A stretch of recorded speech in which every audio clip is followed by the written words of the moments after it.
Varicose veins కి సరైన చికిత్స కోసం సంప్రదించండి ఎవిస్ హాస్పిటల్. నమస్తే రమగారు. నమస్తే జయ. రమగారు, కార్తీక మాసంలో పౌర్ణమి తరువాత జ్వాలా తోరణం అని చెప్పి నదిలో దీపాలను వదులుతూ ఉంటాం. కొంతమంది పౌర్ణమి రోజే చేసేస్తారు కదా రమగారు, కొంతమంది పౌర్ణమి తరువాత చేస్తారు కదా. ఆ రోజు యొక్క విశిష్టత ఏంటండి? అమావాస్య, కార్తీక అమావాస్య నాడు నదిలో దీపాలు వదిలిపెడతారు. జీవనదులలో దీపాలు వదిలిపెడితే చాలా విశేషమైందని దానికి పోలి స్వర్గారోహణ కథ చెప్తారు.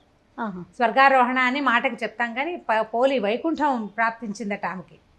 ఆ కథ చెప్పుకుంటాం. ఈ స్వర్గారోహణ అమావాస్య రోజును కూడా పగలు ఉపవాసం ఉండి సాయంకాలం దీపాలు వదిలిపెట్టి భోజనం చేస్తే చాలా మంచిది. అమావాస్య నాడు పూర్తి ఉపవాసం ఉండే పద్ధతి కూడా ఉంది. పౌర్ణమి, అమావాస్య 2 తిథులు, 2 ఏకాదశులు తప్పకుండా ఉపవాసం ఉండాలి పూర్తి రోజంతా. పౌర్ణమి నాడు రోజంతా ఉపవాసం ఉండి పాడ్యమి నాడు భోజనం చేయటం. అమావాస్య నాడు కూడా పూర్తి ఉపవాసం ఉండి మార్గశిర శుద్ధ పాడ్యమి నాడు భోజనం చేయటం. ఈ వ్రతాన్ని ముగించటం అన్నమాట. నిజానికి కార్తీక పురాణంలో ఎట్లా చెప్తారంటే, ఆశ్వీజ పౌర్ణమికి ఇంచుమించుగా దానికి కొంచెం ముందు నుంచి ఈ కార్తీక పౌర్ణమి దాకా ఈ వ్రతం అని, కార్తీక వ్రతము అని. పౌర్ణమి నుంచి పౌర్ణమి దాకా. ఆ పౌర్ణమి కూడా ఆశ్వీజ శుద్ధంలో దశమి వెళ్ళిన తర్వాత ఏకాదశి ద్వాదశి అయిపోయాక ఇంచుమించు త్రయోదశి నుంచి అట్లా మొదలు పెడతారు. మొదలుపెట్టి నెల రోజుల పాటు ఏకభుక్తము, భూశయనము, నిత్య నదీ స్నానము, అభిషేకాదులు, కార్తీక పురాణ శ్రవణం అవన్నీ ఒక నెల అని అందులో చెప్పబడింది. అయితే మన విధానం ఏమిటి? అమావాస్య నుంచి అమావాస్య దాకా. అమావాస్యల పొంగానే పాడ్యం మొదలవుతుంది, అక్కడి నుంచి మన నెల మొదలు, మన లెక్క అది కదా. అవునండి. అందుకని మనం ఏం చేస్తాం, పాడ్యమి నాడు మొదలుపెట్టి పాడ్యమి దాకా చేయటం. అమావాస్యతో ముగించకూడదు. అమావాస్య నాడు కూడా పూజించుకుని పాడ్యమి నాటికి ఇంకా కార్తీక దామోదరుడికి పూర్తి నమస్కారం పెట్టి ఉద్వాసన చెప్తామన్నమాట. ఇంకా వెళ్ళరానైనా వచ్చే నెల నుంచి ఇంకో 4 రోజులు పోతే ధను సంక్రమణం అవుతుంది. సంక్రమణం వస్తుంది కదా. ధనుస్సు రాగానే మనం ఏం చేస్తాము, మార్గశిర మాసంలో మన ఏమంటారు ధనుర్మాసం మొదలు పెట్టుకుంటాం. ధను సంక్రమణమే అది. ఇందులో నుంచి అందులోకి మారతాడు సూర్యుడు. అక్కడి నుంచి మన కొత్త నెలపట్టు, నెలగంటు పెట్టడం అంటాం కదా. ఆ నెలగంటు దాకా కొంచెం కాస్త చిన్న గ్యాప్ వస్తుంది. సంక్రమణానికి పాడ్యంకి చిన్న తేడా ఉంటుంది కదా. ఇక్కడ దాకా ఈ వ్రతం చేసుకోవటం. అందుకని అమావాస్య నాడు జ్వాలమాలికలు అంటే దీపమాలికా సమర్పణం. కార్తీక దామోదరుడికి నీటిలో వదిలిన దీపాలు చాలా ప్రీతి. శివాలయంలో దీపం పెట్టడం శివప్రీతికి, అభిషేకాదులు శివప్రీతికి. శివాలయంలో జ్వాలా తోరణం చేస్తారు పౌర్ణమి నాడు. అవును, జ్వాల వెలిగిస్తే దాని కింద నుంచి స్వామివారితో పాటు వెళ్తాం. ఇది శివప్రీతి అయితే, ఈ దీపమాలికా సమర్పణము విష్ణు ప్రీతి కోసం సమర్పిస్తాం. చాలా బాగుంటుంది కథ. పోలి అని ఒక అమ్మాయి, పోలమ్మ అన్నమాట. మనం చూస్తుంటాం, వింటాం. పోలమ్మ, పోలాలు అలాంటి పేర్లు వింటాం. ఆ పోలేరమ్మ మీద నుంచి పోలి. పోలేరమ్మ ఉంది కదా. అవునండి. మనకి గ్రామ కావలి శక్తి. ఈ పోలి కూడా అదే పేర్లో నుంచి వచ్చింది. పోలి కథ చెప్పుకుని దీపాన్ని వదిలిపెట్టాలట. మనకి జీవనదులు లేవు, ప్రవహించే నదీ ప్రవాహాలు లేదు, ఇళ్లలోనే నీటి తొట్టెల్లో అయినా సరే జ్వాల నీటిలో కదలటం. ఇప్పుడు ఈ నెలలో నీళ్ళల్లో గంగ ఉంటుందని చెప్పుకుంటాం కదా. ఆ గంగాదేవికి నమస్కారం చేయటం. ఈ నెలలో ఎలాంటి ప్రవాహాన్ని ఇచ్చి మమ్మల్ని పునీతుల్ని చేసావో అదే ప్రవాహం సంవత్సరం అంతా ఇవ్వమని దండం పెట్టడం. సంవత్సరం అంతా మేము ఎక్కడ స్నానం చేసినా ఆ తీర్థము పుణ్యతీర్థంగా ఉండాలని ఆమెకి నమస్కారం చేయటం. గంగా నదికి నమస్కారం. దీపం పెట్టడం వల్ల లక్ష్మీదేవికి నమస్కారం. ఈ నీళ్లలో దీపాన్ని వదలటం వల్ల విష్ణువుకి ప్రీతి. కార్తీక దామోదర ప్రీత్యర్థం, కార్తీక మాసం శివ ప్రీత్యర్థమే. ఇన్ని నెలంతా మనం ఉపవాసాలు, అభిషేకాలు చేసాం. ఇట్లా 4 దేవి దేవతలకి ప్రీత్యర్థమే ఈ చివరి రోజున ఇచ్చేటువంటి దీపమాలిక. మనం ఇంట్లో దీపారాధన చేసుకోవచ్చు. ఓ చిన్న తొట్టెలోనో, ఓ బకెట్లోనో, కాస్త పెద్ద టబ్బులోనో నీళ్ళు నింపి దాంట్లో దీపాన్ని, ఆ దీపం ఏంటంటే ప్రమిదలు పెడితే మునిగిపోతాయి. అందుకని ఏం చేస్తాం, మనం మన అరటి దొన్నెల్ని చిన్న చిన్న డిప్పలను తెచ్చుకుని దాంట్లో చిన్న హోల్స్ చేసి కాస్త అంత ఆవునేతితోటి ఒక ఒత్తిని వెలిగించి వదిలిపెడతాం. ఆ నీళ్ళు కదులుతూ ఉంటే నీళ్ళలో ఒక సంతోషంగా కూడా ఉంటుంది. చూడు, మనకి మనం పెట్టిన దీపం నడిచి వెళ్ళిపోతుంటే, పారుతూ ఉంటే, ప్రవాహాల్లో వెళ్తుంటే మరీ ఆనందంగా ఉంటుంది. దూరం నుంచి ఆ జ్వాలామాలికను చూసి దండం పెట్టిన ఒక అనిర్వచనీయమైన ఆధ్యాత్మిక అనుభూతి. దానికోసమైనా ఇవి చేసుకోవాలి. మనం పద్ధతులు మానేయకుండా కొంచెం అవకాశం ఉన్నప్పుడు చేసుకోవచ్చు కదా. పోలి స్వర్గారోహణ కథ చెప్దాం. పూర్వము ఒక చాకలి వాళ్ళ కుటుంబం ఉండేదట. అయితే ఏంటంటే ఆయన ఆయన భార్య పేరు మాలి, చాలా పోట్లాటకోరు, గయ్యాళ్ళిది. వాళ్ళకి 4 కొడుకులు ఉన్నారు. 4కి పెళ్ళిళ్ళు చేశారు. పెద్ద కోడళ్ళు 3 అత్తగారికి తోడుపోయిన వాళ్ళే. అంతలో పోట్లాడుకుని అంతలో మాట్లాడుకుంటూ ఉండేవాళ్ళు. ఆఖరి కోడలు కొంచెం మెతకది, బాగా పనిమంతురాలు, కొంచెం భక్తి, దేవుడు, పూజ, మర్యాదగా ఉండటము, పోట్లాడకపోవటం, మితభాషి, మెతకదనం చాలా ఉన్నాయన్నమాట. అన్నీ మంచి లక్షణాలే. వీళ్ళతోటి కలవదు అమ్మాయి. అయితే వీళ్ళు ఏం చేసేవాళ్ళు అంటే తమ పనిని మెతకవాళ్ళు ఉంటే మెత్తటి వాళ్ళు చూస్తే మొత్తబుద్ధి అవుతుంది కదా, అన్ని పనులు ఆ అమ్మాయితోటే చేయించేవాళ్ళు. ఆ పోలి, ఆ పిల్ల పేరు, ఆ పోలితోటే పనులన్నీ చేయించేవాళ్ళు. ఎప్పుడు అదే సిద్ధాంతంగా ఉంటుంది అనమాట. ఏదైనా చిన్న చిన్న తేడాలు ఏమైనా రాగానే కొడుక్కి చెప్పి వాడితో కొట్టించేవాళ్ళు. భర్తతో దెబ్బలు తినేది, కానీ పెద్దవాళ్ళు ఏమైనా చెప్తే మాట వినేది, భర్త మాట కూడా విని నిదానంగా ఉండేదన్నమాట. కొంచెం దైవభక్తి ఎక్కువ, దేవుడికి దండం పెట్టుకునే విధానం ఎక్కువ ఉందన్నమాట. అయితే ఓ సంవత్సరం కార్తీక మాసం వచ్చింది. ఆమె పెళ్ళైన తర్వాత ముందంతా ఆ పుట్టింట్లో ఉంది. ఈ కార్తీకానికి ఆమె ఇక్కడే ఉంది. అయితే ఏమైంది, ఊళ్ళో జనమంతా ఏం చేసేవాళ్ళు, పక్కనున్న కృష్ణానది తీరానికి వెళ్ళి అక్కడ స్నానాలు చేయటం, దీపారాధన చేసుకోవటం.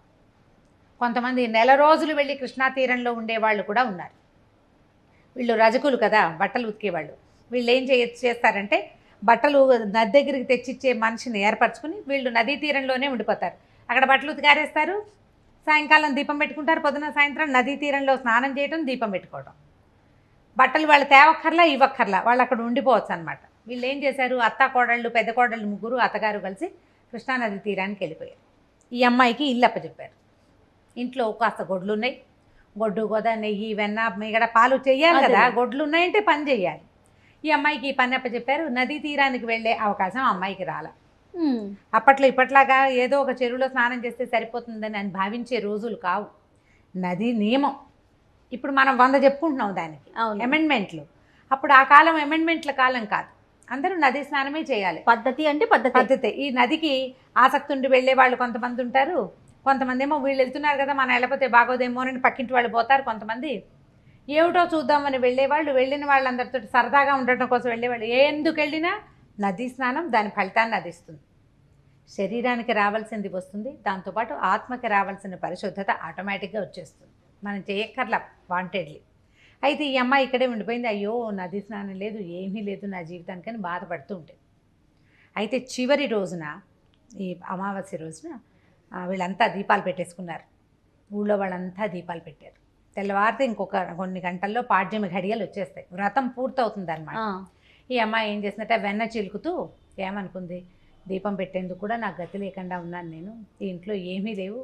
ఆ నది దగ్గర ఎవరో బ్రాహ్మణులు ఉంటారు, దేవాలయం ఒకటి ఉంది, అక్కడే పొత్తులు పత్తి అన్నీ వాళ్ళు మేనేజ్ అయిపోయారు. ఈ అమ్మాయికి ఏముంది, అందుకని ఏం చేస్తుంది, తన చీర చెంగు నుంచి ఒక 4 దారాలు తీసి దాన్ని ఇట్లా ఒత్తిగా చేసి వెన్న చిలికేశాక, ఆ వెన్నకి కొలత ఈ గిన్నెడు వెన్న రావాలి, అందులోంచి కొంచెం వెన్న తగ్గిన అత్తగారు ఊరుకోదు.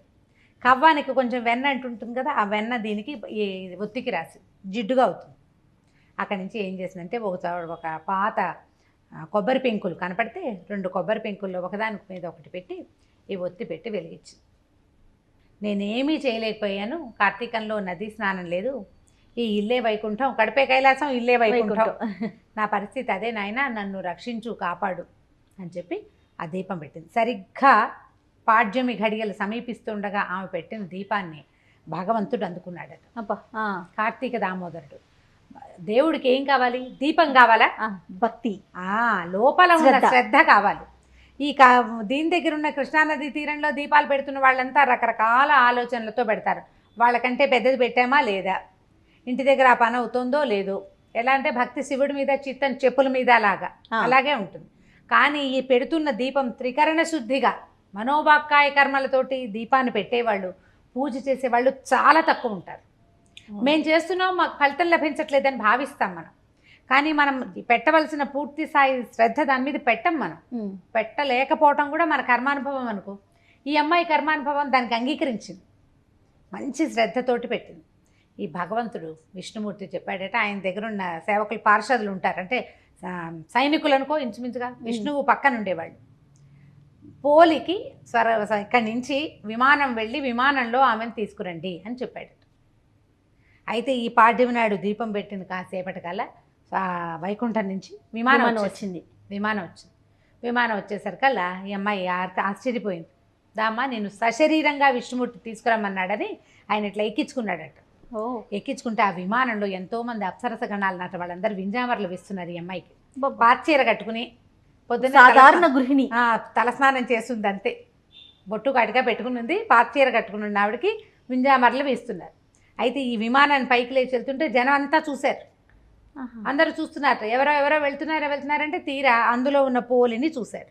ఆవిడ ఇట్లా కాళ్ళు కిందకి వేసుకుని కూర్చుందట.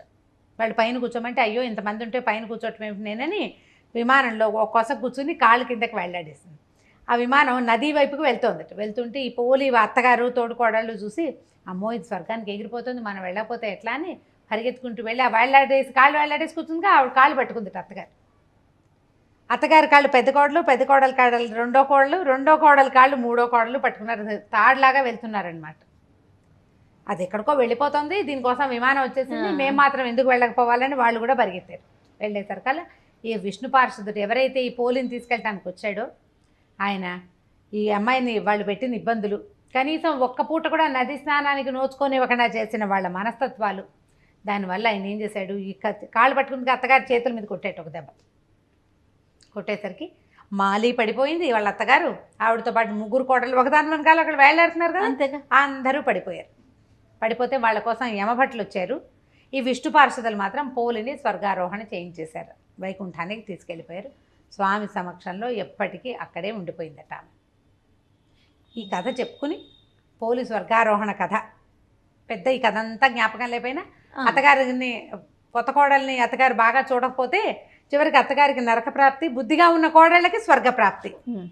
ఇప్పుడు మా అత్తగారు చూడలేదని నేను కూడా అట్లా ఉండకూడదు, నా రకంగా నేను ఉండాలి, మనం సరిగ్గా ఉండాలి. వాళ్ళకి రావాల్సిన చెడు వాళ్ళకి వస్తుంది, నీకు కావాల్సిన మంచి నీకు వస్తుంది. ఆ కథలో అదే చెప్తారు, ఎవరిది వారికే. వాళ్ళలాగా మనం మారిపోకూడదు, మంచిగా మారగలిగితే మారు, చెడుగా మాత్రం మారకూడదు. ఈ కథ చెప్పుకుని అక్షింతలు వేసుకుని ఆ దీపమాలిక సమర్పణ చేస్తే దీంతో కార్తీక మాసం పూర్తిగా వెళ్ళిపోతుంది. నమస్తే, చాలా బాగుంది కథ కూడా. నమస్తే.